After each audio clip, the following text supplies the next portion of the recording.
How the heretics leaving the Jehovah Witnesses is not easy. It's ups and downs, but at least the first Saturday every month is live disassociation day.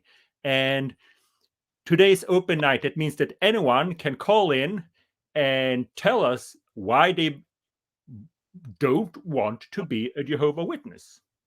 So the people that should disassociate officially today got cold feet. It happens a lot.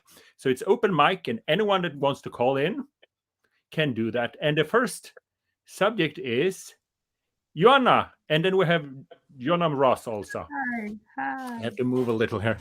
So the thing is that Johanna is a countrywoman from Finland. They're kind of the same. I'm from Sweden. And we have been protesting outside court when Watchtower was, and I would say they were lying in court.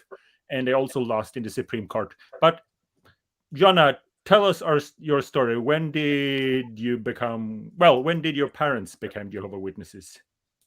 Yeah, my mom, she met some, or they were two women who came to her door when I was just a little baby. And so she knew something about this religion, yeah. And it was the hard time for her. So it takes some time. She told me later that she knows this is the truth from the first beginning. Yeah. And you said they started studying before Armageddon, before 1975. Yeah.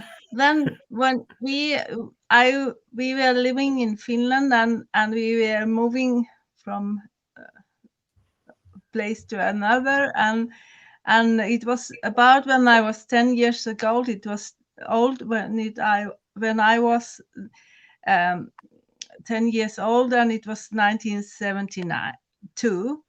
It was 3 years before Armageddon could came, and we was very pleased to be the people who find the truth and could survive. Yeah. Armageddon. Do you remember they spoke about 1975? Do you personally remember? remember? Yeah. Oh yeah. We waited this some years, and as I told, I felt also that I was very lucky to survive Armageddon. Yeah. But tell us when you got baptized, because you moved to Sweden and you got baptized when you were 19, but it was kind of a funny way to be baptized. Tell us.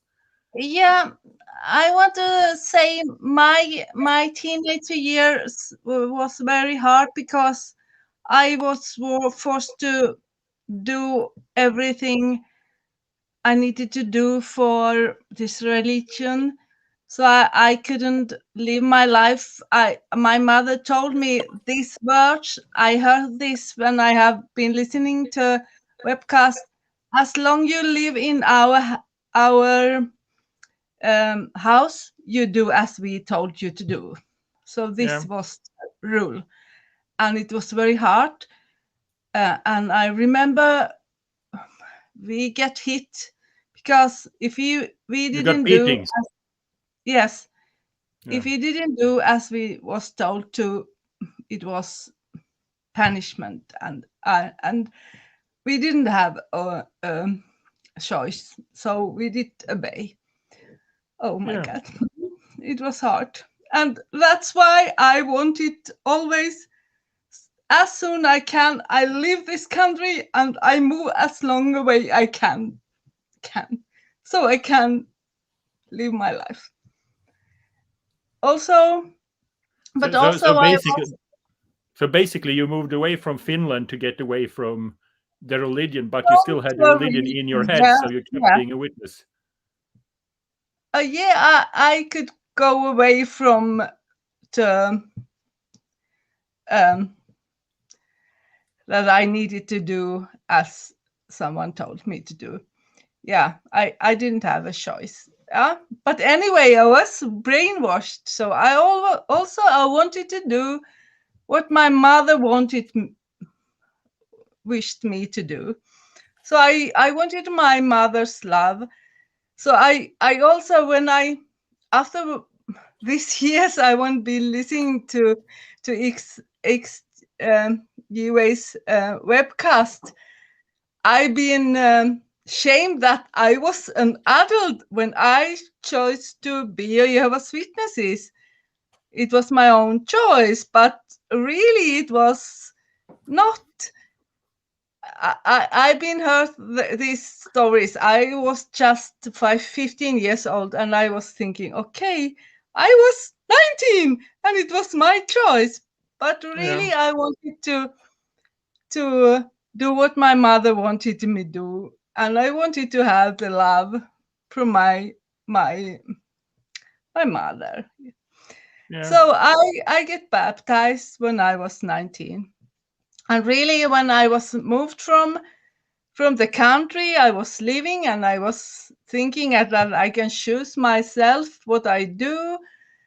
Anyway, I was thinking I do the right choice. I need to obey God. I want to choose God and live the way He wants me to live. Yeah, this was my choice. So, because we were rehearsing this before, because of obvious English is not our native language, but you told me you got baptized. You went to the convention to get baptized, and then afterward they realized that you never said yes to those two questions. You're supposed to Yeah, stand up and answer yes, and you because never did that. yes, I was never studying because I went to meetings from when I was 10 years. All the years I went to 3 meetings every week, and after I left Finland to Sweden, I went to meetings all the time. So I was like a sister, but I was not baptized. And that was I needed to do to yeah. So I wanted to baptize to. Okay, I was really choosing of, because I love disco and I love dancing, and from United from America we watched our Waken and the Watchtower teens. They told it's if you dance disco, you will get pregnant, and you Never start happened to to me. use drugs and things like that. It was just very strange, but that was not at all the case, because the dancing was just fun for me, and it was not this life.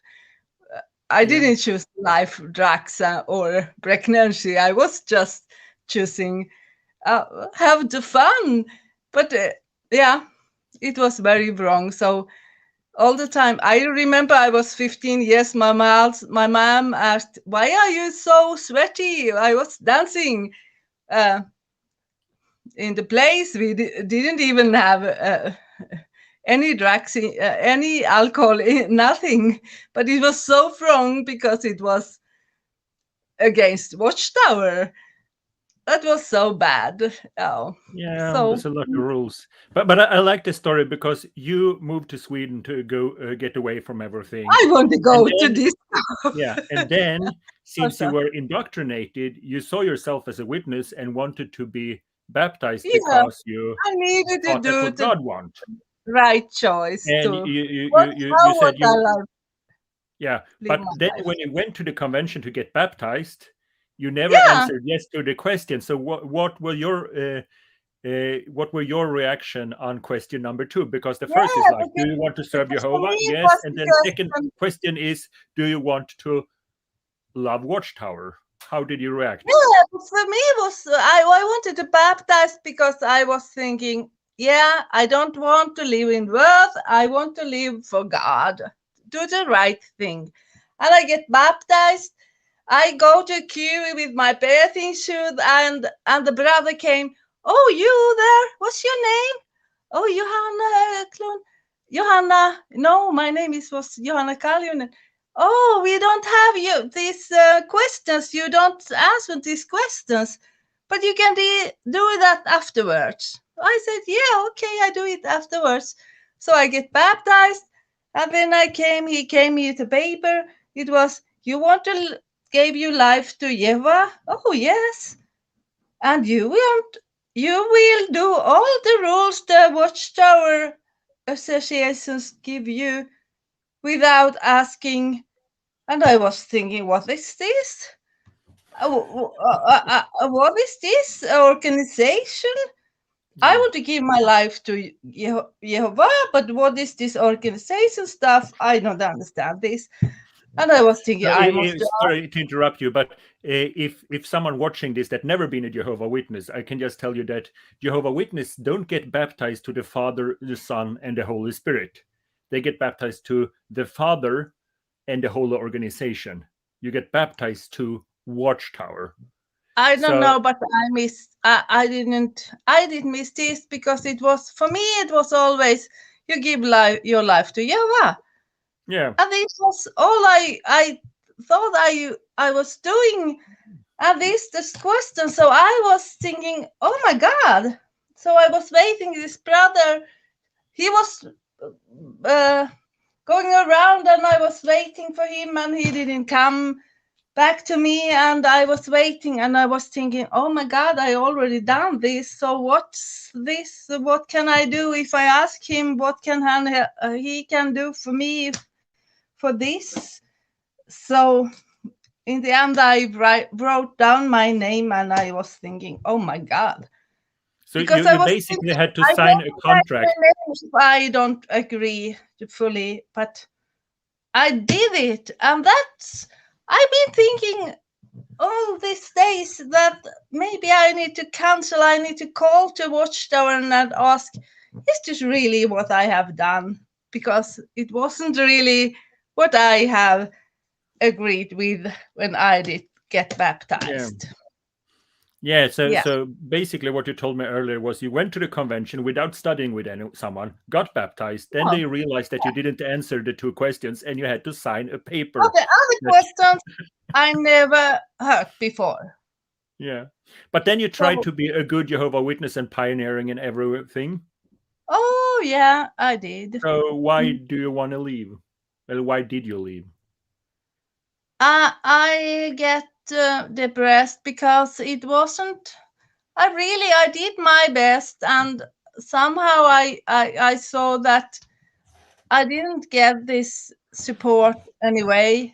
I did my all, pioneering and everything, and yeah, my mother. By the way, my mother. I think my stepfather became elder, and my mother told me when I visit them, oh, I used to ask all the pioneers to come and eat with us, and I used to go field service with all elders in the congregation, and oh wow, I want to go to field service with all the elders in my congregation. And I just asked my elders in my congregation, oh, you want to go to field service? Oh my God, I don't really have time, he said. One elder, he said, I don't go with the woman. And I was like, oh my gosh. And I didn't get any support, and I didn't feel that I was in the family. It was not really. I get depressed. Yeah. As did you feel like as a single woman, because I come from a clan, I have like 100 Jehovah Witness family, all of them are elders and Bethelites and you name it. So I have very high status. Yeah. I didn't benefit from nepotism. To the contrary, they put us on a higher, what do you say, higher standards, so we just had to work harder. But I have a high status, and now you, as a Finnish woman living in Sweden, with no family and or elder husband and stuff like that. When I asked the elder go to field service with me, I thought it was the way to really contact to my God, Jehovah, and his servants. they was thinking, oh, I really not have time, or they said, I don't go with a woman, and it was really, oh my gosh, I didn't really get the support there. It was not what I expected. I couldn't get to contact with Jehovah through her service in the congregations. It was really bad. It was that way made me depressed. I was thinking, what's that? Really, really, yeah. And then you left. Yeah, I fade away, and it took long time. And I remember because I was studying Greek language, and my Greek language, yes, and my teacher. It took some months, and he called me. Oh, Johanna, where are you? You haven't been in the course. And I said, oh yeah, I may be a little bit depressed. But the elders from my congregation, nobody asked after me. And I was thinking, what's that? My congregation, my family didn't care about me. Worldly people did ask after me. Yeah. And then I started to date a man. He was disfellowshipped. It took some years, and I was dating him, and then the elders called me. Oh, hello. We heard you are dating this dealership brother or man. So we need to meet you. Okay, I don't need to meet you, I said. They said, oh yeah, we really need to meet you because people are talking about you. And then okay, this is what I really, what's the word? I hope I didn't agree with them, but they asked me very many times that they said, we need to come to you. And they came to me and they asked, oh, what's going on here? And I said, oh, yeah, I'm meeting him and we are in love. We are going to marry. And they said, oh, yeah, we need to dealership you. You got this fellowship for dating this fellowship brother. Yeah, and and I said, why? Because we are going to marry, so it will be okay. You don't really understand this case. And then later on, I heard that they did dealership. Well, even if you know it's never too late to disassociate anyway, because why should we play? It's like renewing your vows. Jonam said that. It's it's a good idea. I was very sorry because after I get dealership, my stepfather, he was an elder. He wrote a letter to me and he said, we can't have anything with you to do now. And I was very sorry of that. That's right. And all these years, 30 years, this have been a very bad thing for me that my mom and my stepfather can't be talking to me, really. So really it's been very hard for me all these years. And I think after 20 years I was hoping my mother could talk to me, but no, it never go away. Yeah, it's very hard. It's very hard. It's not a loving organization. No, it's really bad. It's really bad. And my mother being here, and she was crying, and she said, I can't meet my grandchildren. And I was thinking, why not?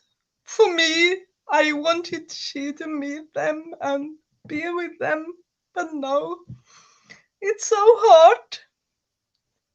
And that's why it's been so good for me after many years to see all these videos with the ex they did say for us all. And they don't change. They don't change. Yeah. It's really hard.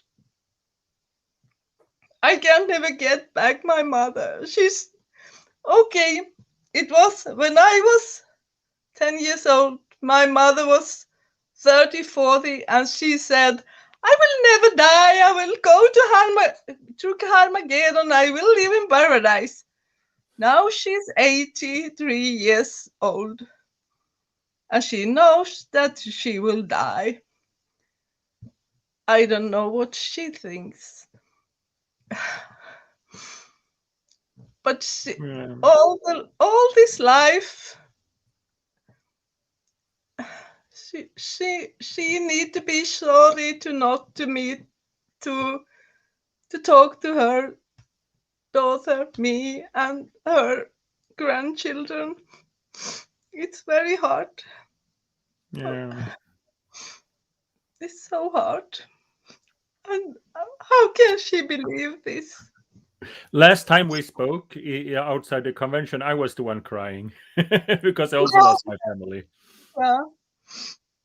And it's still, I remember after, now it's been 40 years since I've been disfellowshipped. And I was thinking after 20 years, maybe she understands that I don't want to go and believe her religion. But no.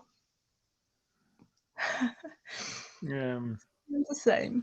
Yeah. No, it's difficult. So I ask you if you have a scripture from the Bible that you think sum up the Jehovah Witnesses. Any scripture? Oh, yes, I have many scriptures. Yes, but only one. The only one is if someone have a false. Oh, okay, my God.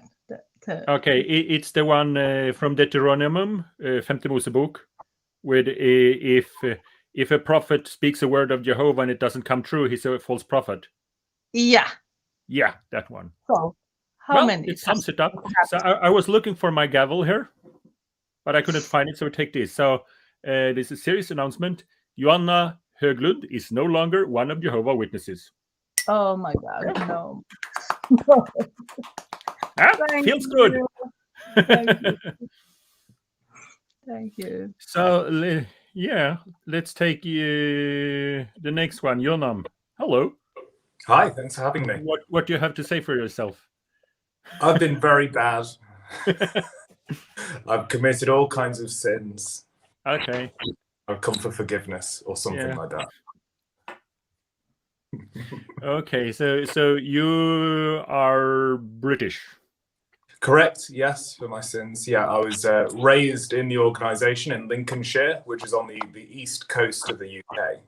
Okay. Yeah, and I was raised in the organisation. My parents were in.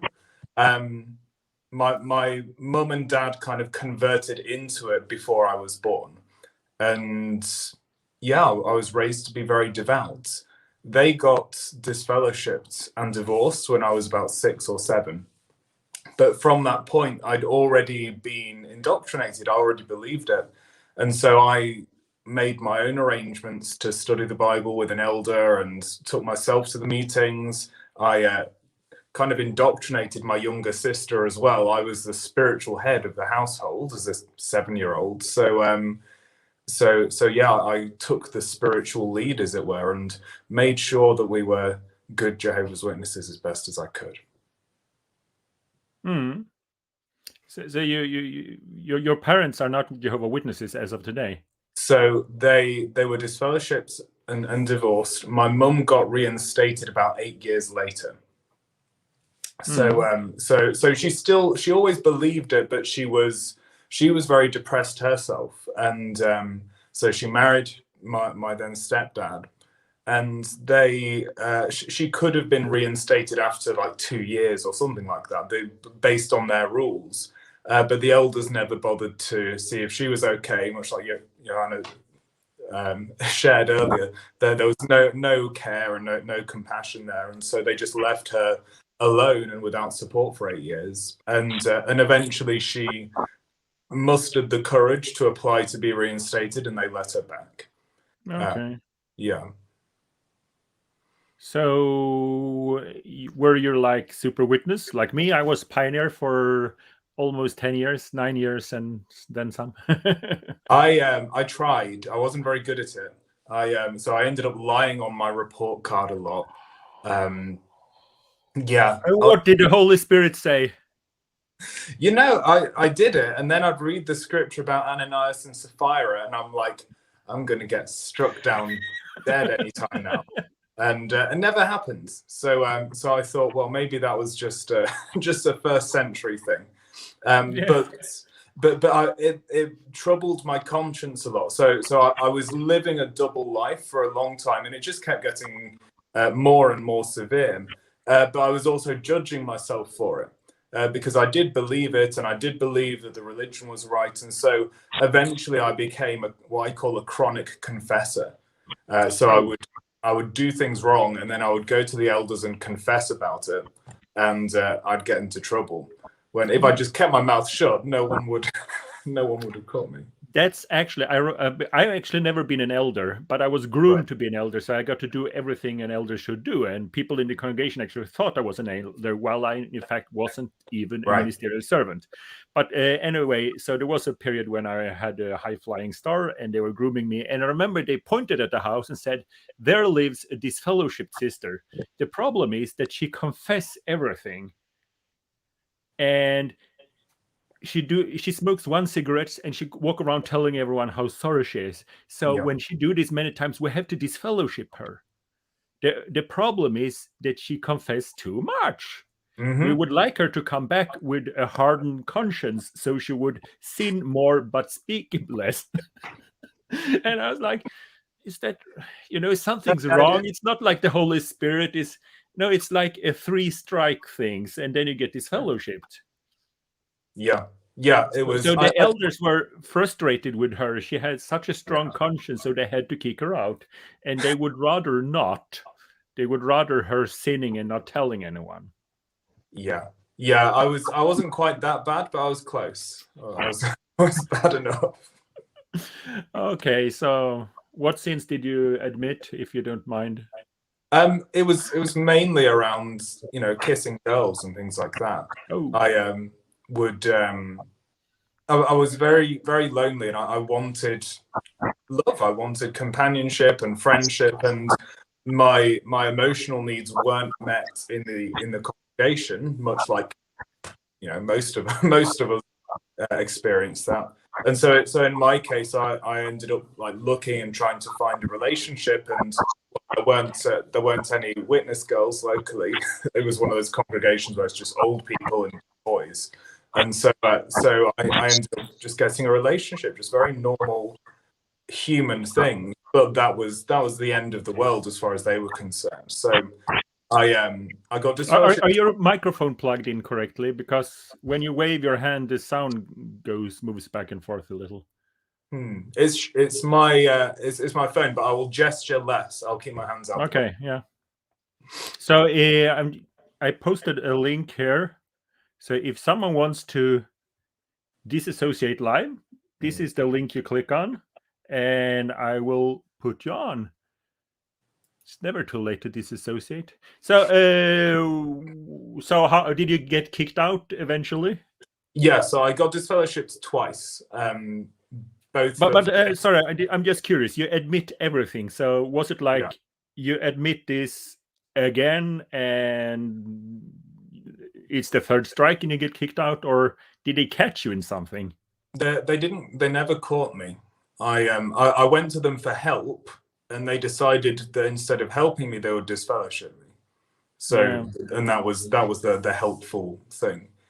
So then I was disfellowshipped about 5 or 6 years ago now, for the last time, and I was trying to get reinstated for another 2 years. And so I still believed it even then. So I was traveling to the meetings, even moved to London and kept going there for about another 2 years before I actually stopped going to meetings and said, something isn't right here. Yeah. So what woke you up? There are a few things, and it was like a multiple stage thing. I often think, when they launch a rocket into space, it's like there's the engine, there's the first engine that gets it off the ground, and then there's the next one.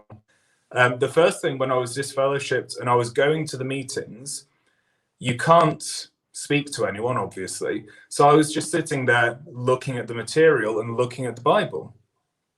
And I found that the more I read the Bible, and especially things that Jesus said, I was like, well, this guy seems nice. I can agree with what he's saying, but what he's saying and what they're doing is completely different. And so I started to see that. And the irony was that by reading the Bible more, I saw that in order to be a Jehovah's Witness, I would have to be hypocritical. And I would have to actually go against my conscience and do things that were obviously not Christian. And so that's when the kind of alarm bells started ringing in my head. Yeah. So that was the first stage. Then, sorry to interrupt, but that's actually a classic, to be reinstated, going to the meetings, no one talk to you, and you read the Bible while they do the watchtower in the background. You read the Bible and you see that this is condemning the governing body. That's a classic way of waking up, actually. I never the love of the Bible wake you up during the meeting. Yeah, it's kind of funny, really. It's quite a fun thing to happen. But that was the first stage of it. So professionally speaking, I work as a hypnotherapist and an NLP practitioner, and also as a behavioral intelligence trainer. So I'm familiar with all these psychological realms. At the beginning of last year, of 2020, I was putting together a course on how to identify narcissists and manipulators. And around the same time, I noticed there was this anxiety about COVID and about, is this the end of the world? Are the Jehovah's Witnesses right? Is there Armageddon going to happen any minute? And I realized that I've got too many skills. I have too much training to tolerate that feeling. I need to find a way to resolve that. And so then I started to do research into the organization, and I started to ask the questions that I'd been avoiding for a long time to finally decide yes or no. As I did that, obviously all the information around the Australian Royal Commission and all of those things come out, and it's like, well, this is obviously awful. But also I noticed that the entire course that I'd made on how to identify manipulators and narcissists, it describes the organization as if the organization was a person. It was pretty much identical. And I realized that, if God had an organization, it would not be that. And from there, it became a very, very straightforward thing where I'm like, I don't necessarily know what the truth is, but I know what it's not, and it's not that. So yeah, that's a good one. I don't know what. Yeah, because it's actually, I think it's a good feeling when you're no longer a witness that you can say that I don't know. Who created the universe? Well, Almighty Bob, I would say. That's my favorite God. I created myself. But I could also say I don't know and be happy with that. Yeah. As a Jehovah Witness, you always had to have the answer for everything. Yeah. Yeah. It's such a relief to be able to have questions and to not need to rush to a solution for them, where you can say that you don't know, and you don't have to sign up for something or commit your life to something. That's what real life is. And many people struggle when they leave because we're addicted to that feeling of certainty. We go from knowing everything about life and about ourselves and humanity, or we think we know everything, to then realizing there's a question mark over all of those things, and that can be uncomfortable. Yeah. So you started realizing researching apostate material around Corona. So that's just 2 years now. Yeah, the beginning of 2020. So I was already fairly established as a hypnotherapist, and so along the way of looking at the apostate material, I realized there are tens of thousands of us. I thought I was alone. I thought I was like the only Jehovah's Witness who ever got disfellowshipped or something. It was a really weird thing. You go on Reddit and see your channel and other channels, and it's like there's thousands and thousands of us. So that was very encouraging, and I found a lot of support in the community. But I also noticed that there are some very common challenges that we all face, and so that's why I started my activism work as well, and that was really what caused my family to cut me off. They still kind of spoke to me, even though I was disfellowshipped. They still kind of stayed in contact. Once I started the activism work, then it was bye-bye from most of them. Yeah, if they don't shun you before, then at least they will shun you after, when you're an apostate.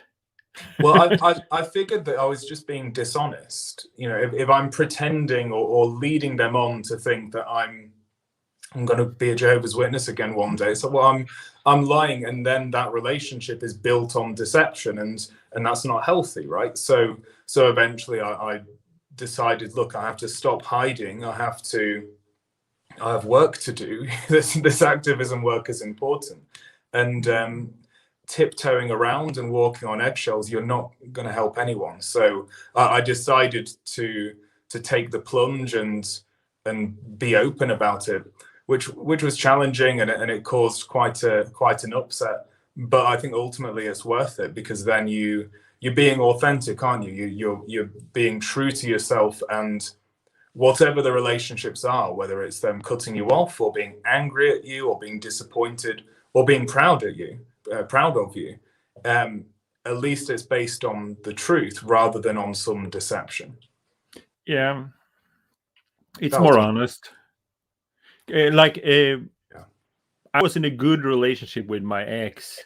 Yeah. And when I stopped believing in 2004, I did not dare to tell her. And now I know it's because growing up a witness, not believing in what Watchtower teach you equals low moral. You're a bad person. You're a bad person. So that was one of the things that prevented me from telling her, because you don't want to look into someone's eye and say, I'm a bad person. No. But still, I was PMO for 14 years, and 12 of these years she thought I was a believing Jehovah Witness. Wow. And that was a good relationship. But when you're a witness, there's a lot of, it's like a minefield. It's difficult to explain to outsiders how you can but you're always lying to everyone else. Yeah. Because there's so much things you have to keep secret, like your family having contact with you.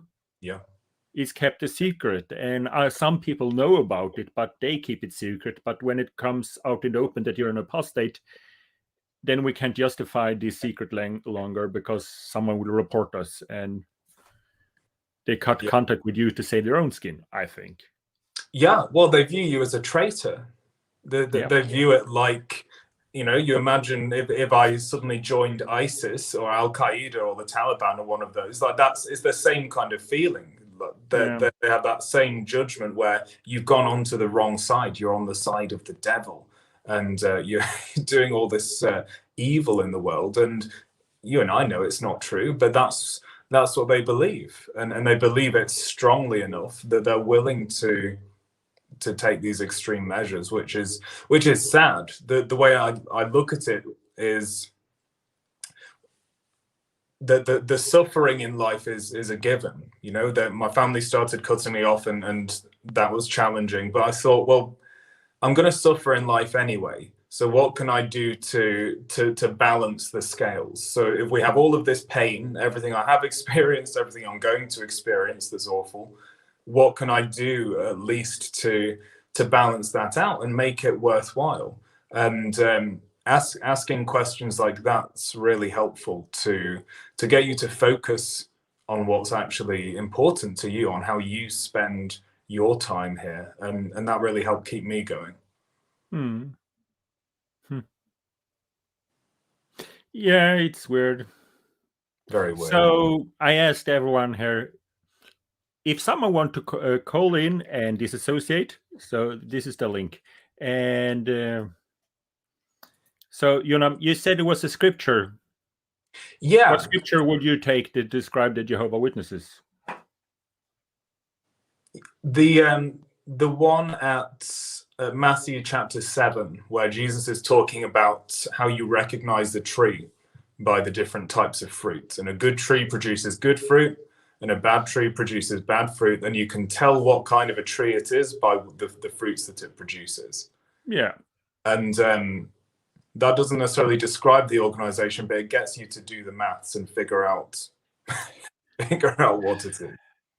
Yeah, I would say, if you talk about what good fruits do Watchtower have? What? It's so here's the way I interpret that scripture. Because when we were in the organization, what did we do? We read that and say, well, look at the Church of Catholicism and all the Crusades and stuff, and it's like judging it on a very large scale. The way I look at it is on an individual basis. What fruits does it create in your life? And so for some people, maybe, and I do know people like this, if they may have been, prostitutes living on the street, homeless, and being in the organization gave them that structure they needed to live in a very tight little bubble that gave them structure. It's like, well, fine, okay. But for many millions of people, the fruits it's producing is you have to, isolate yourself from your own potential. You have to isolate yourself from your own family and children, as Johanna shared earlier on as well. Yeah. And the emotional shunning of ourselves, the mental illness that's rife in the organization, I think that speaks volumes. And we can't say something's all bad, but certainly for me, that's not any fruit I want to be sinking my teeth into. If you make a good list of good things that's good with Jehovah Witnesses, like you have a friends and community, well, you could have that playing bowling or beekeeping or being a Catholic or anything. So but what's unique to Jehovah Witnesses is the conditional love and the shunning, which kind of beekeepers don't necessarily have to that industrial level. No.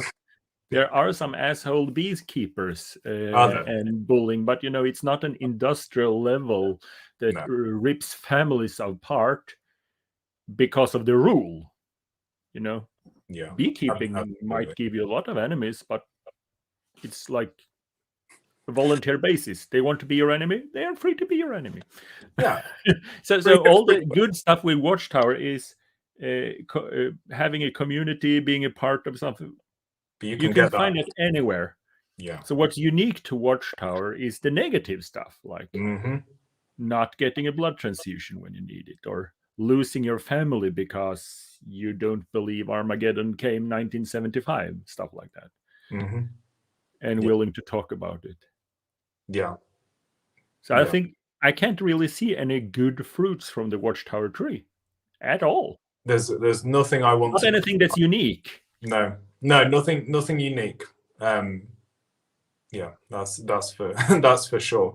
I do believe in the alchemy approach of making the best of a bad thing. We have this as our background, so how can we use that to our advantage somehow? I think everyone has to do that. When we've been through bad situations, we can say, I'll turn it around in this way, or I'll learn these lessons, and that's important. But that doesn't mean it was a positive thing. It means that we're just really, really good at turning things around. But you wouldn't wish it on someone else. Well, what's the best thing you take away from the witnesses then? The best thing? For me, probably the public speaking was helpful. I learned, I got quite desensitized to the nerves of knocking on doors or going around, and because I was a young child raising myself in it, so I learned how to speak to people a lot older than me and things like that. So that's definitely helped me in my career and in life outside. So yeah, public speaking training and recruiting from a young age can be useful. It is a good thing. I try to illustrate it to people. I say I can go up on a stage with 5,000 people in the audience, and I'm not nervous at all. No if I'm problem. nervous, it's just, you know, the good kind of nervous. You want to give your best. Yeah. But it is a good thing just being able to talk to anyone. That's the number one phobia, you know, public speaking. It's the most common thing that people have phobias of, and we, okay, some people still found it horrible, and the ministry school was like torture. But for a lot of us, that training was there, and obviously there may be better ways to get it that don't involve cult indoctrination. But in terms of you grow where you're planted, right? So that was something that was useful to me. Yeah, there's a lot of stuff. I'm good with chasing volunteers around on my farm because I've spent so much time on quick buildings, and I was really good at that. So I had like my own team of people working for me, which was an unofficial team, but it was kind of accepted. So I started recruiting one person, putting in I'm a sheet metal worker. And so I started one teaching him to do this, another one to do that, and I just stole people from other team until I had my own team. and the beekeeper. I'm good with that, not being angry at volunteers when they break stuff, and not yelling at them, and just petting their shoulders. And what's the bad thing? Like, let's not talk about the cult things like shame and guilt given, but what other bad thing with the culture? Like for me, I still have the idea of wasting time is a good thing. So you're doing something on the farm that really should take 3 hours, and I did it in 5 hours. I could have been a special pioneer. Yeah, pioneer plod. That's a really bad habit. Yeah. Like, the more time you waste on something, the better you are. I did this the whole day, 8 hours. That's a long day. In the UK, we call it the pioneer plod. Yeah, plodding along. That's actually difficult.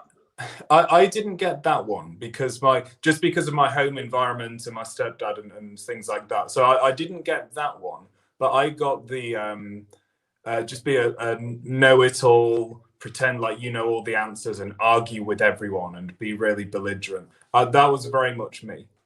I was very judgmental, very black and white thinking. Like there's absolute truth and that's my opinion. Because I'm fairly good at, talking and arguing. I can talk a person into thinking that I'm right, even though I've not actually done my research. Like that was something that it took me a long time to even notice that I was doing.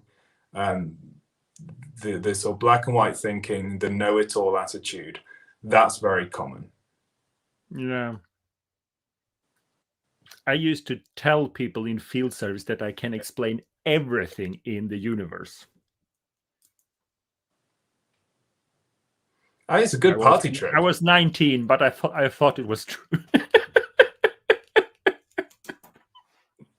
I think most 19-year-olds do think that, but you just... Yeah, but I told people.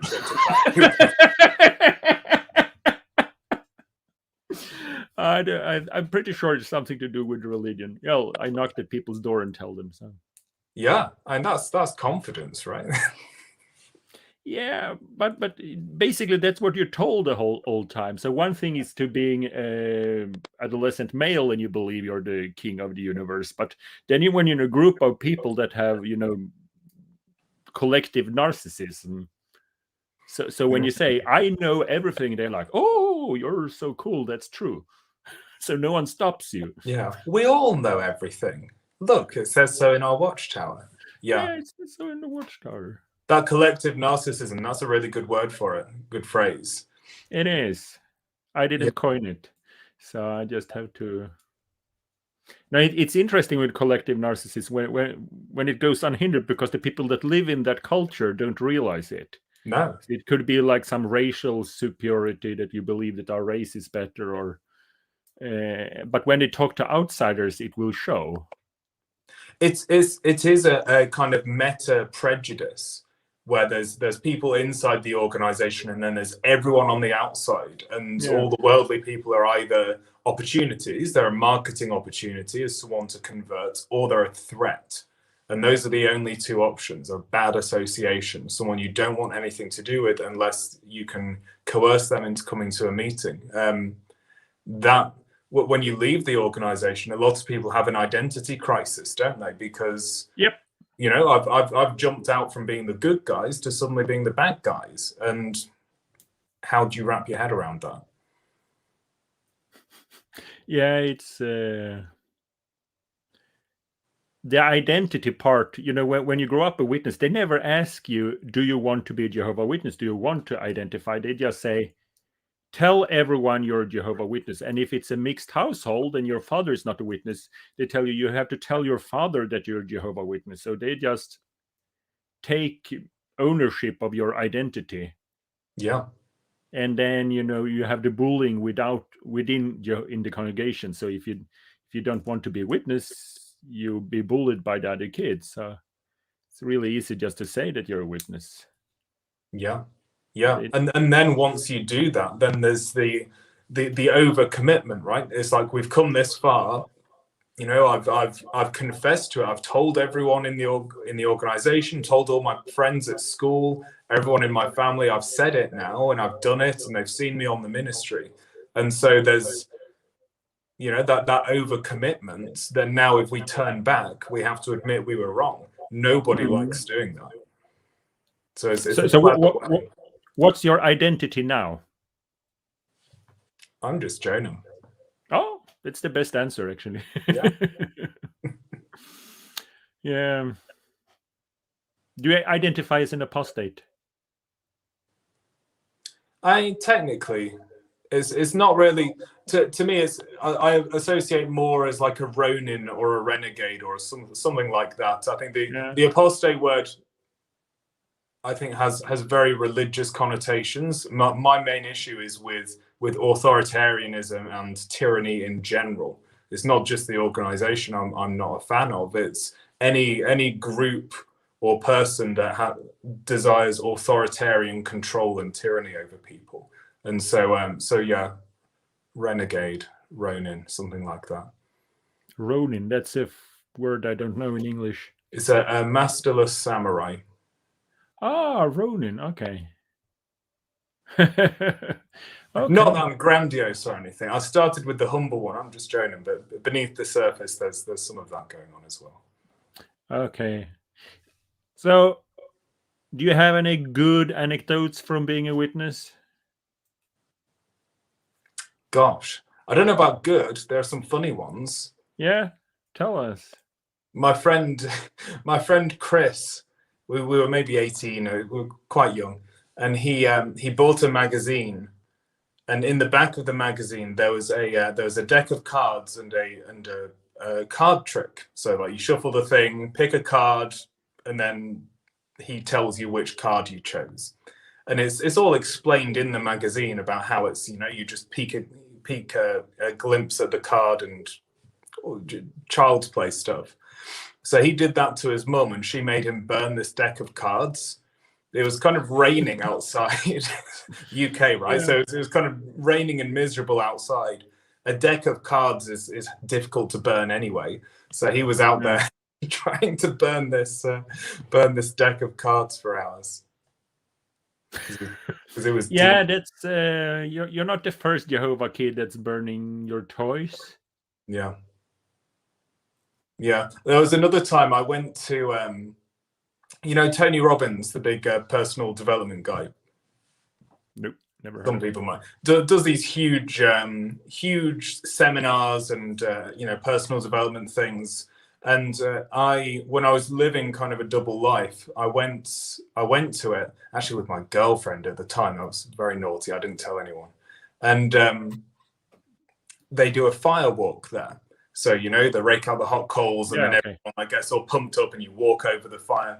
And I told people about that part. I didn't mention the girlfriend was with me, but I mentioned, I did this fire walk at the weekend, not thinking there was anything wrong with it, because it's just physics, right? It's just, you know, you walk over to, you know, it's physics. And then people were looking at me really strange. And then I got called in to have a shepherding meeting with two of the elders. and they were reading scriptures about how the Baal worshippers were making their children pass through the fire and sacrificing them, and how what I did was somehow the same thing as that, and how I shouldn't have done it, and how I was dabbling with demonism. And I was like, no, I'm not. I said, that's going into the fire. I went over the fire, and I'm still alive. And they said, well, no, it's basically the same thing. And so you're drawing on the power of Satan to not get burned. I said, no, I wasn't. It's physics. In Revelation, it says, down the great dragon was hurled with a third of the stars of heaven. It doesn't say third of the stars of heaven and this little patch of physics, which you can throw in for free. I was like, no, the devil doesn't own physics. I'm fine.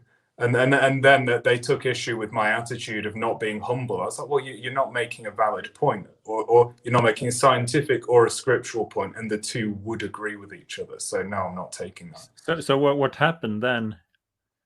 They there were two elders. One was maybe 60 or so, and I really like both of them as human beings. But there's maybe a 60, 70-year-old and a kind of 35-year-old. And the older one was very, very like, you're messing with demons and you're inviting the power of Satan into your life. And then the younger one, he drove me back home. So he drove me back into the place, into the town.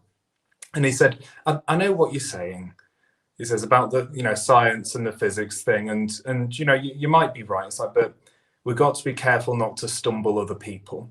And so if it seems that way, and people think that it's demon influence, then it could be a stumbling block to other people, and we don't want to do that. So he had a bit more of a reasonable approach. Still stupid, but it was a more reasonable argument than the absolutely ridiculous argument. He said what a reasonable Jehovah would say. Keep the herd happy. Yeah, right or wrong, it's our herd. I never understood it when did you have this where there'd be a sister who maybe dyes her hair a little bit more purple than usual, not full-blown purple, but like usually she's brunette and it has a kind of a purpley, more colorful tinge to it, and then suddenly people start criticizing her and saying that her hair is a stumbling block because it looks worldly and it's bringing the congregation down. Yeah. Whenever I heard that, I was like, if the biggest problem you have is someone's hair, like if someone growing a beard or dyeing their hair a different color can stumble your faith, then you have much bigger problems than my hair.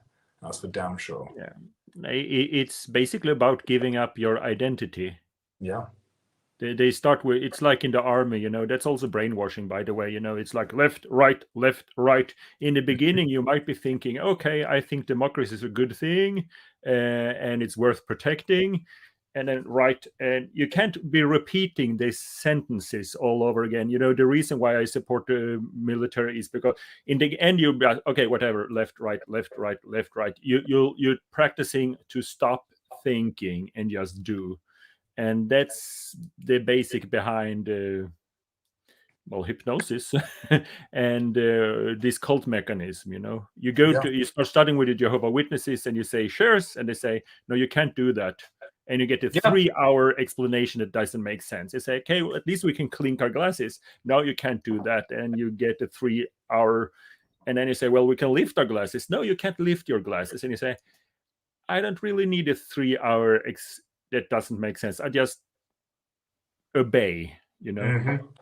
So all these stupid rules are basically just the top of an iceberg of all the things you're supposed to obey. Mm-hmm. So you give away your individuality. Well, it's listen, obey, and be blessed, right? Yeah. That's the formula.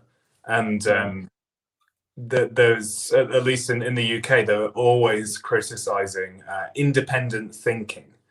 That was the phrase they used, independence from God. You're isolating yourself. You're doing the same thing that Eve did when she chose to listen to the serpent rather than obeying God. and then they conflate that with listening to the organization. So it's very, very manipulative. Yeah. Have you seen? I was thinking about doing, because I see they use a lot of like hypnotic tricks, or what you call it, against children in these Caleb and Sophia videos, like listen, obey, and be blessed. When Caleb is running from one room to another, he's running and saying, children don't hum while running. But anyway, it's always listen, obey, and be blessed over and over again. Yeah, it's very insidious. They're imprinting on the minds of the children, like any good cult would do, right? They want to ensure that the next generation stays in there. So yeah, they're using very deliberate tactics. I wrote a series of articles on the 7 levers of influence. Have you heard of it? Robert Cialdini? He did this big study into influence and manipulation. He was a professor in some university, and found these, I'm sure it's 7 levers of how humans make other humans do things. And I went through them and I realized every single one of those points is done loads by the organization, an absolute ton. And maybe it's accidental, but if it's it could well be very deliberate. Yeah, that's why all cults end up the same, because they try to manipulate people, and there are some things that work, some people things that other doesn't work. So in the end, if it's a destructive cult, they always end up the same thing, with rules for sex, rules for what you can eat, rules for how you should dress, shunning mechanism, all the levels of that. Yeah. And if they're lucky enough to run their own country, they can stone people to death in the town square. Yeah. But they all end up the same because they're using the same manipulative tricks. Yeah. That is something you realize the more research you do is that the Jehovah's Witness organization is not particularly special.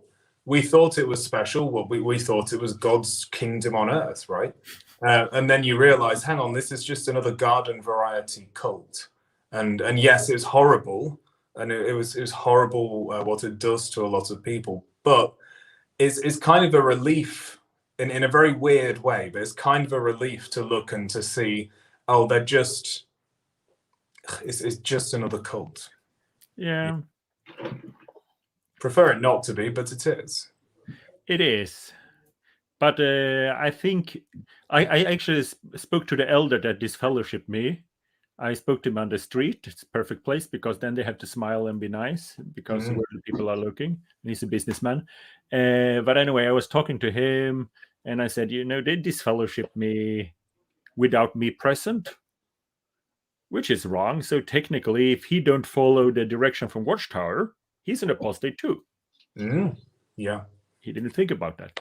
And anyway, I said, it's not a serious sin to protest against how they treat child abuse stuff. Yeah. And he said, well, it's much better now because the Norwegian legislation say we have to report it. And he said that he himself had been witnessing a court against someone, and I trust his word. But if it were God's organization, why would it become better because Satan's system is pressuring for progress? How can you say that this is God's organization and it's, according to them, the sanctuary was brought to perfection in 1951, old prophecy from Ezekiel. So it was brought to perfection in 1951, and then Satan come and make it even better. Yeah, he added the Christmas decorations and rock and roll. Yeah, no, it makes so. Here's one final thought that occurred to me is, like, we often get caught up looking at the organization and saying, well, how can they do this? They claim to be God's organization, and yet they're corrupt, and they cover up this, and they invest in cigarettes and all this stuff. And it's like we get surprised by it. And eventually you realize, hang on, that they're being absolutely true to form.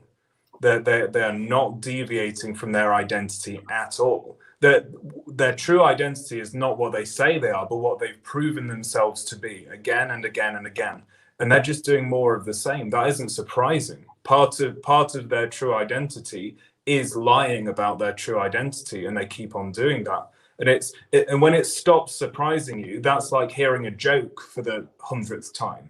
Like the first time, or watching a horror movie might be a better example. The first time you watch it, it's like, oh God, that made me jump. And then the 100th time, well, you know where all the scary bits are. And so eventually it's just like, next. Bored of it. Yeah. Okay. So Tyler. Yeah, my apologies. Late to the show, and I looked back. I was like, "Oh God, you did say Eastern," and I put it down for 4 Central. So here we are, an hour late. Yeah, no problem. So we're it's not so many in-callers now, so we have to start first with this disassociating Jonam. Is it Jonam? Jonam. Jonam. Okay, my name is Jonas. It's kind of close. Okay. Hey, so let's disassociate. Yeah, hey. Also, Jonam, I apologize. I had a message from you yesterday or the day before, and I apologize for not getting back to you. Well, you know, we were meant to meet on this call, so I could chase you up for it. Here we are, man. We'll catch I'm glad we could be here to support you on this step out of a cult. Thank you. Yeah, I'm looking forward to it. So Jonam Ross is no longer one of Jehovah Witnesses. Yes. Yeah. Thank you. And Tyler, how's it hanging? Well, have you some good stories to tell us before we hang up? Oh boy. You know, it's been a wild ride since we last spoke in July, I believe, probably late July, early August, something like that. Yeah, you were surrounded by elders. Yeah. It's been interesting. They did. So what happened was I ended up giving them a cease and desist letter, and I'm trying to remember how far along this was. But I was actually announced as no longer one of Jehovah's Witnesses from the congregation. And but first here. I believe this was first. So we beat him to the punch. Yeah, it's the chariot, you know. You're not supposed to run in front of it, but it's possible. Right. It's not a good chariot. Yeah. Imagine if someone's walking around in Walmart with you this cart and say, "Don't run ahead of my Ferrari." It's not a Ferrari if it's possible to run ahead of it. Right. Yeah, don't run ahead of Jehovah's chariot. Yeah. All you need is a YouTube channel. Yeah, I always found that that concept a little bit funny. But so you had a cease and desist and they disfellowshipped you.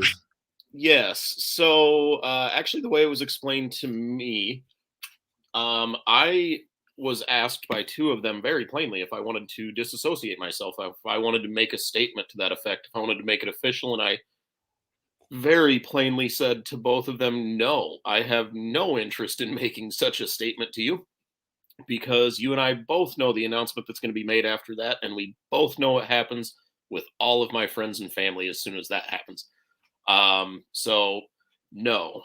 And the next week, apparently, I guess after we had parted ways, they contacted the legal department in New York, and they went ahead. They told the legal department that I made it very clear that I wished to disassociate and that I did not want to be one of Jehovah's Witnesses. So they lied about it and made a report to the society, put me down as checked the boxes disassociated, no appeal, no notification.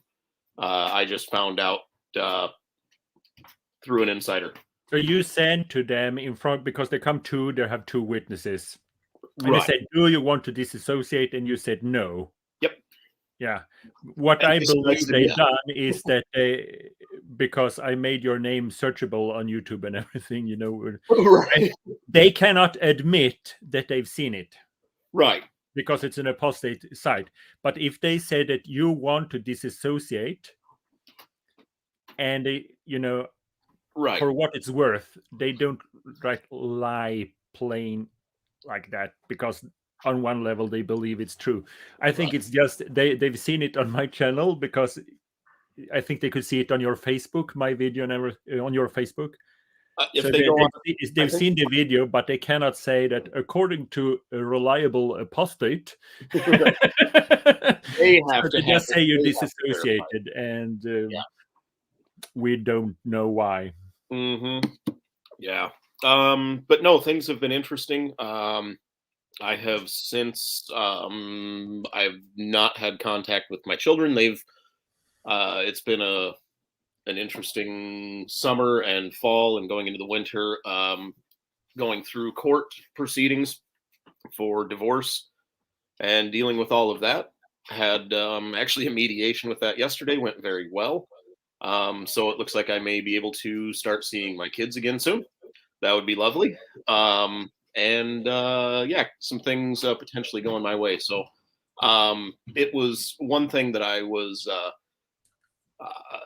that I tried to bring out to the mediator that is going to put this report back to the judge, was that all of the things that they're trying and that they're suggesting, and try these communication techniques and try this, and if you do, and it's like I kept telling them, yep, I've done these things, and then she is at face value agreeing to a lot of the things that they're suggesting and saying.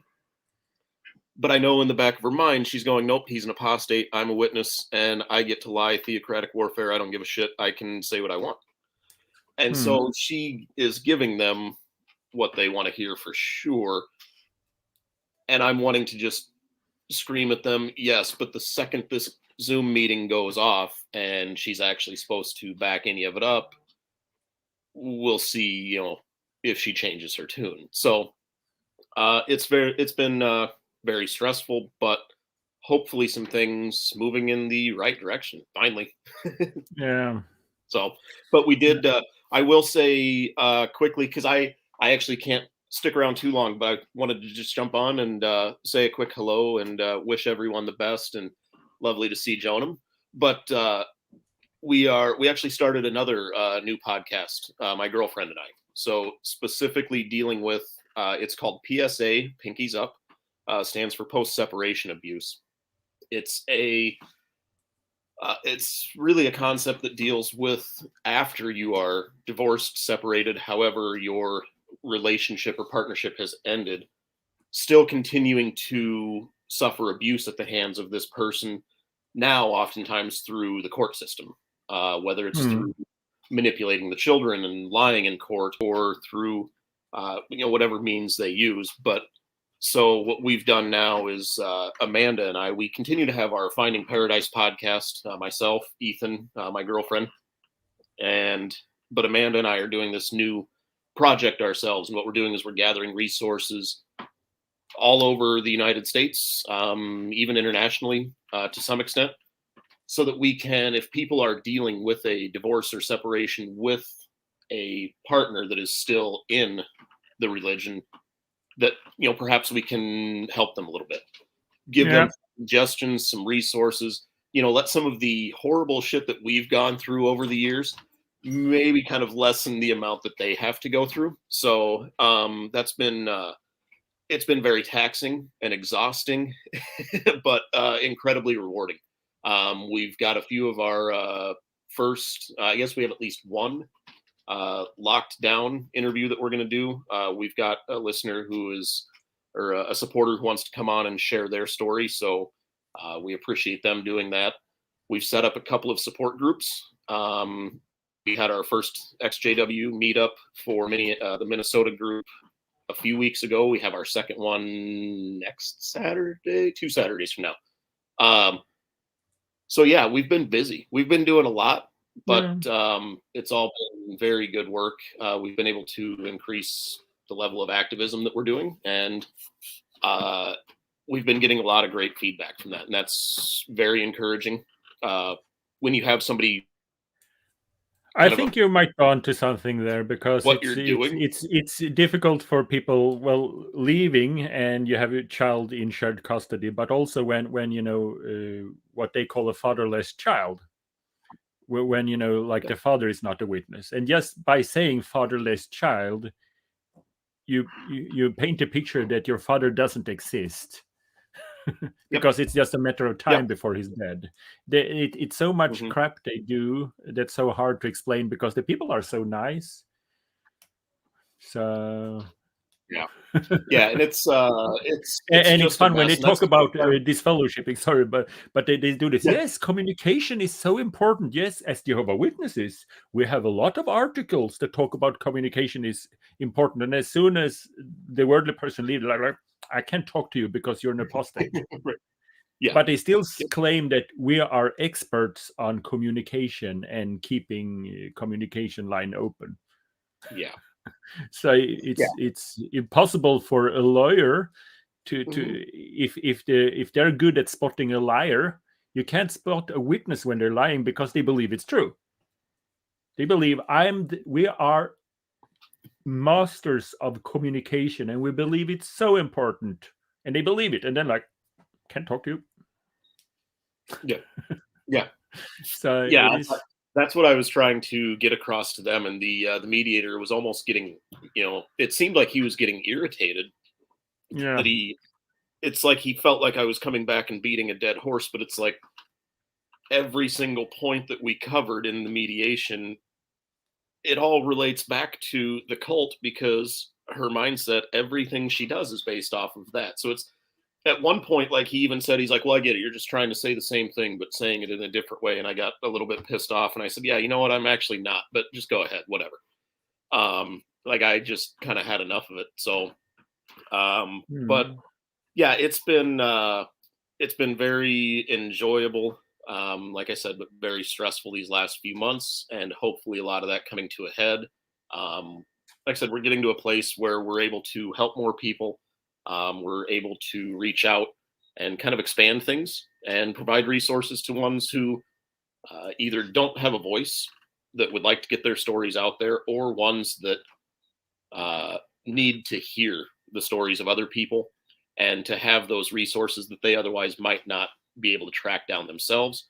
So I'd even put that out there as a call to anyone on your channel watching. If you guys have any resources, as far as, dealing with abuse throughout the court systems, and dealing with exes that are still in, specifically where children are involved, is kind of our main focus as well. So if anybody has anything, feel free to find us at PSA Pinkies Up. PSA Pinkies Up. Yes. It's kind of so it's kind of an interesting name. So PSA stands for post-separation abuse. And so, Okay. well, we'll do that. And then we also thought, like, public service announcements, like, it kind of has, that works. So we'll go with that. And then the Pinkies Up bit, we're not very, it's this finger. Yeah. Like you're sipping a cup of tea there, and you got your pinky up, and it's kind of, we're not fancy. We're kind of a little crass.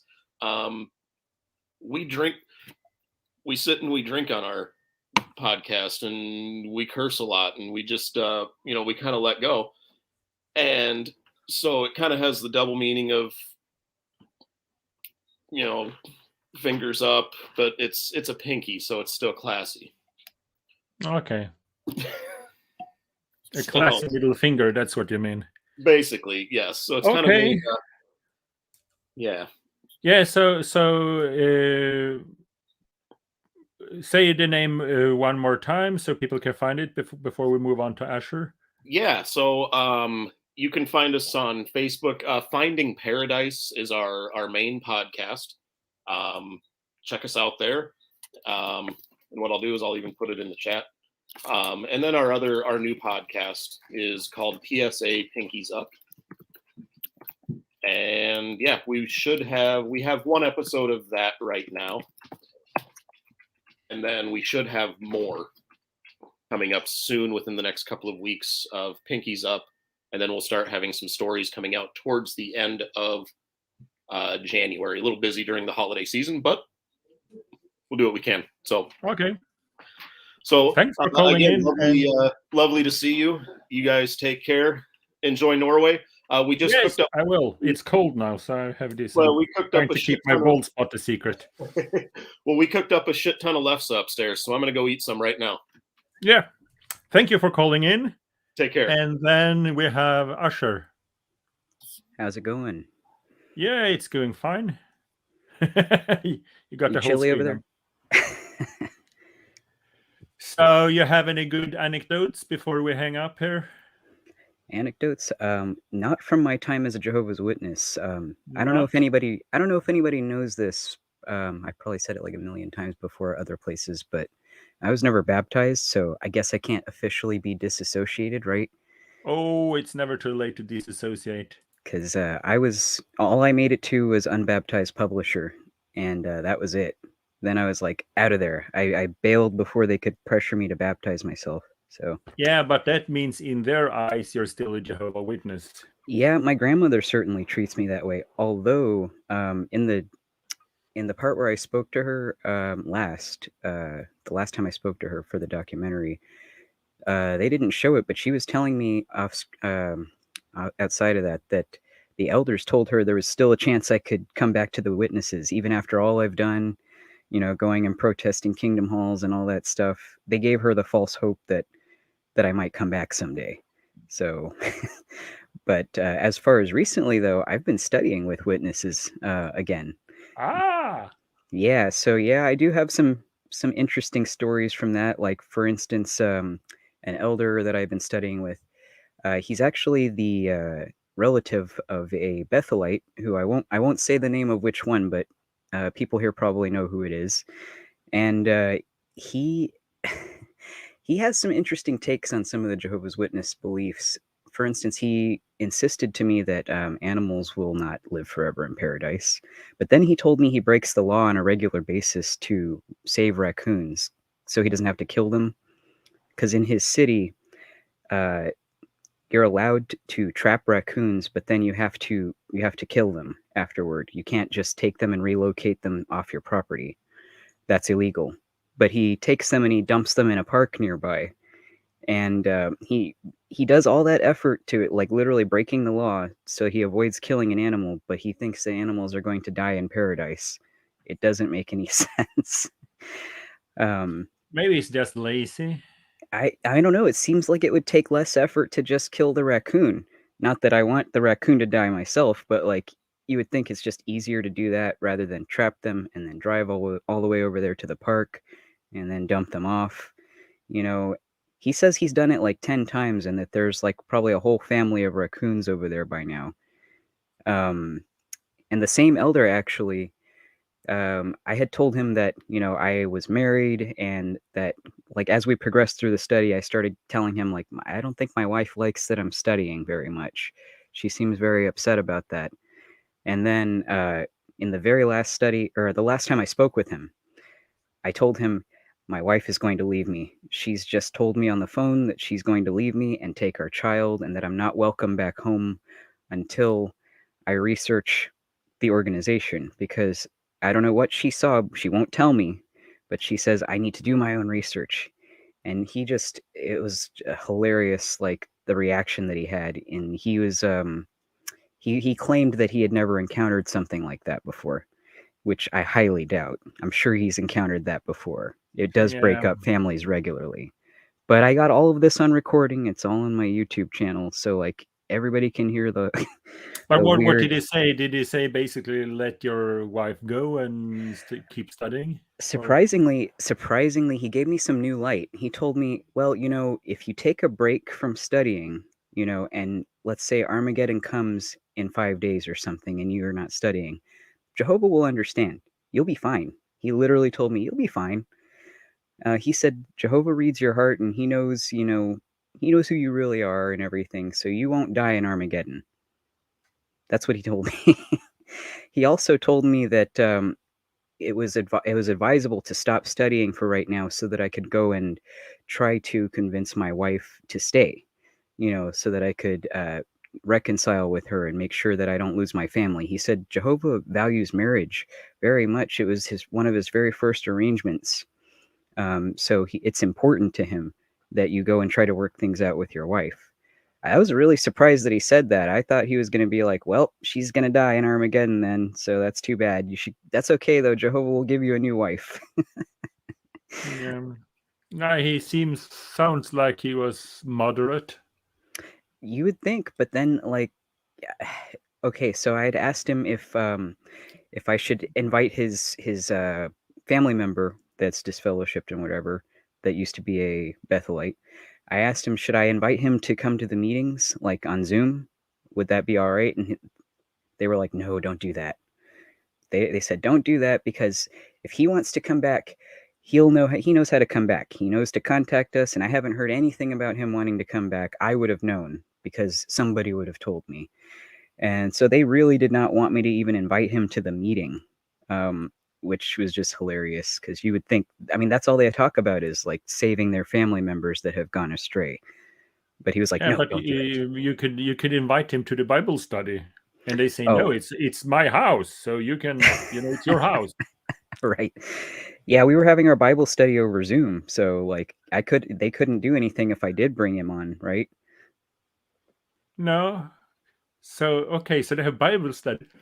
Oh, it's late in Norway. Bible studies over Zoom. Mm-hmm. Bible studies, meetings, everything. And I've been recording all of it. I have all of it on recording that I've done. The meetings. I went to all the meetings and all the Bibles. I did Bible studies and everything twice a week even. We had 2 Bible studies during the week. One just to study the literature, and then the other just for him to satisfy my curiosity. That one was literally just so I can ask him whatever questions I want, because I kept bothering him with questions. Yeah, I feel sorry for the witnesses most of the time. Like this guy, he had the priorities right when you said, your marriage is falling apart. He said, save the marriage. So on one hand, he believes in Armageddon, and that motivates him to try to save your life because he's a nice guy. And then he see all of these things is wrong, and he said, well, based on love, this is how you should prioritize and save your marriage. Yeah, that shows the cognitive dissonance, right?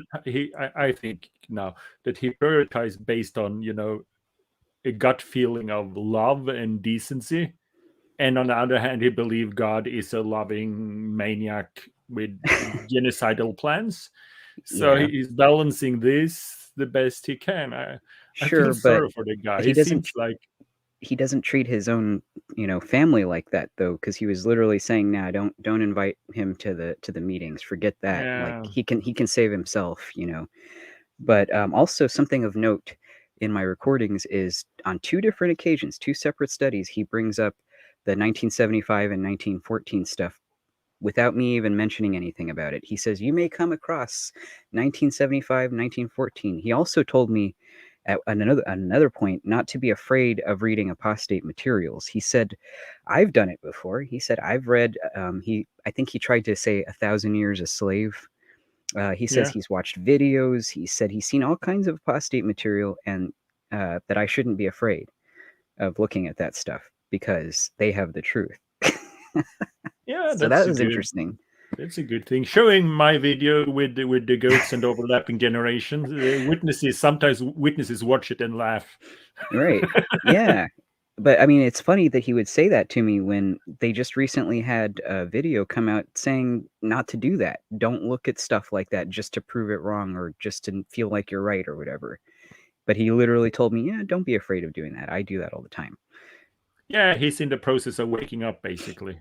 I hope so, but he's been an elder for quite a long time, and he's up there in age, so I'm not sure he would leave, although he's not really, from what I know about his past, not the best Jehovah's Witness either. So maybe, that's the whole point of doing the study, that and to kind of expose what's going on. But hopefully he does. That'd be nice.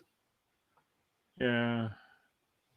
No, I feel sorry for them. There's a lot of nice people in there and some assholes like everywhere else. Oh yeah, sure. Absolutely. There's definitely some really awful elders. But yeah, I mostly just wanted to come on and say hi and see how you were doing. And Yeah, but you're never disassociated, so we have to do that because if you read the Elders book, when you're an unbaptized publisher, they have records on you, and if you do some kind of sin, they would still have a judicial meeting, and they should inform the congregation, different way, marking talks and stuff like that. And there will be notes about what you've done that we put in the archive. oh, they So definitely have some notes on me about what you have done and when you've done and everything that will be in the archive. Even if you've never been baptized and you're a legal child that never been a Jehovah Witness, more than that you can choose between field service with beating or field service without beating. Wow. So you go in field service because the alternative is beating. And that means you're a publisher, and that means you're in the archive for things you've done wrong, which is a huge violation of privacy law in Europe. So that's why I know this, because I've been writing articles about it. Wow. Yeah, well, so you are in the archive, most likely. I'm definitely in their archive. They have meetings about me, or they used to have meetings about me because I was going to their kingdom halls and protesting. And I know that they passed my photo around, at least locally, because I went to one kingdom hall and they stopped me at the door. They recognized me. They were like, "We know why you're here." I hadn't even done anything yet. I literally showed up, was dressed nicely like I was coming to the meeting, and they immediately said, "Yeah, we need to see you outside." So yeah, they have meetings about me.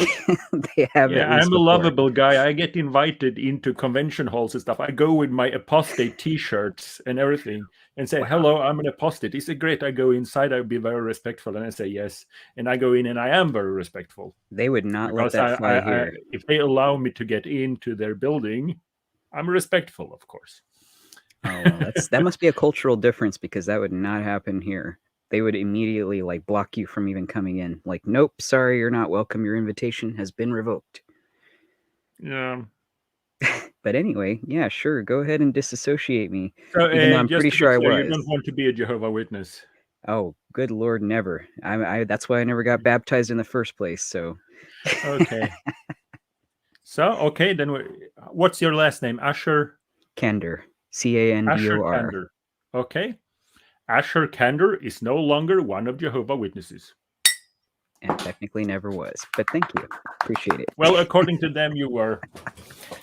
Yeah. Well, that's where they were wrong. But yeah, among other things. Among other things. So you didn't get the time to prepare for this. But if you would describe them with one scripture, Jehovah Witnesses with one scripture, what would that be? Oh, gosh. I don't think I have a scripture. There is something that I always think about, though, ever since I learned it. There's a part in the Bible, I don't remember which scripture it is, but it says that you're not meant to be continually studying, different books after books after books after books. I can't remember which scripture it is, though. Maybe somebody will know what I'm talking about. But there's something in Proverbs that the production of books have no ends. That's it. That's the one. That's the scripture I'm talking about. Yeah. That's what I feel like isn't what, because you're not supposed to do that. It literally says don't do that in the Bible, and they're doing it. Yeah, I like the idea, that, oh no, the Bible can sometimes be difficult to understand. So we wrote this book. Look, it's much smaller to explain the Bible. Well, first of all, if I write a book, and someone else has to write the book to explain my book was crap. But on the other hand, if you take all the books which Watchtower has printed to explain the Bible, you get a 2 cubic meter of paper. You have a whole library, like a whole 2 cubic meter of paper. And they say, well, the Bible is a thick book and difficult to understand. Well, the Bible is way less than the Watchtower literature. So I think you put a great scripture there, and you get to get the last word. So thank you everyone for watching, and if you want to disassociate, please contact me and we'll do it next month. First Saturday every month is Disassociation Day at Goat-like Personalities. So see you in paradise.